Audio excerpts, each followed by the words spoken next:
Imagine a coffee shop putting a giant open sign in the window, unlocking the door, letting people line up outside, and then never selling anyone coffee. We would all agree that's weird. Now replace the coffee shop with the job market, because right now, millions of people are opening job sites and seeing the same promise everywhere. We're hiring. Apply today. Urgent opening. Great opportunity. So they apply.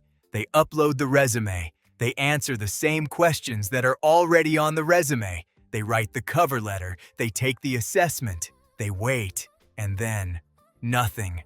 No rejection. No interview. No update. Just silence. So Rocco put the first clue on the evidence board. A job posting is not always a job opening. That sounds ridiculous until you follow the trail. A real job opening means a company has a role, a budget, a manager ready to hire, and a plan to actually put someone in the seat. But a job posting can mean something very different. It can mean, maybe we'll hire later. It can mean, we want a backup list. It can mean, we want to see who's available. It can mean, we want our company to look like it's growing. Or it can mean, someone forgot to take this down, and the applicant can't see the difference. From the outside, every door looks real. So Rocco follows one posting. The job appears on Monday. Hundreds of people apply. The system scans the resumes. Some get filtered out by software before a human sees them. Some sit in a recruiter queue. Some are marked as maybe. Then the budget gets paused. The manager gets busy. The company changes priorities, and the job disappears. Case closed? Nope. 2 weeks later, the same job comes back. Same title, same company, same description, same cheerful little Apply Now button.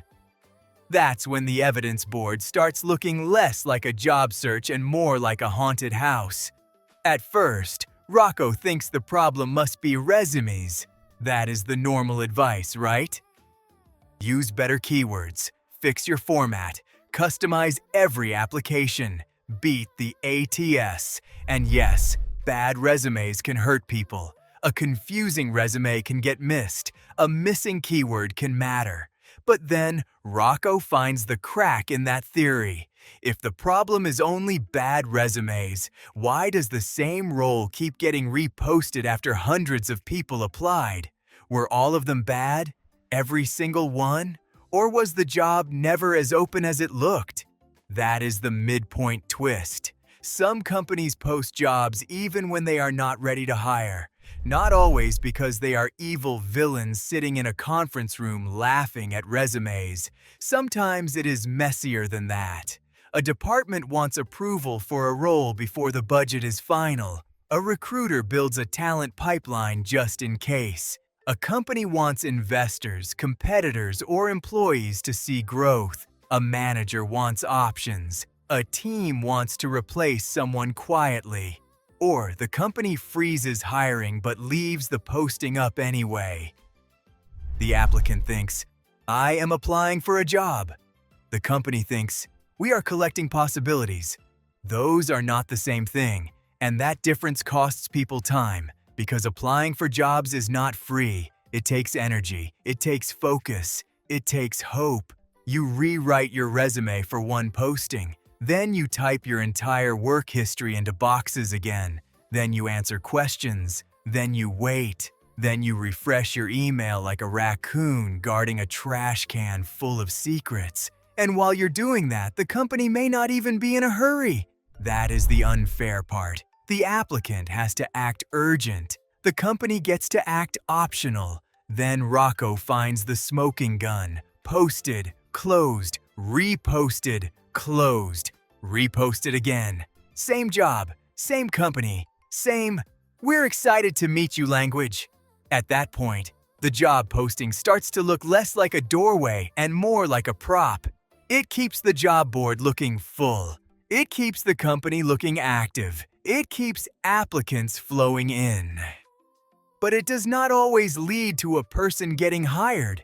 That is why the modern job search feels so confusing.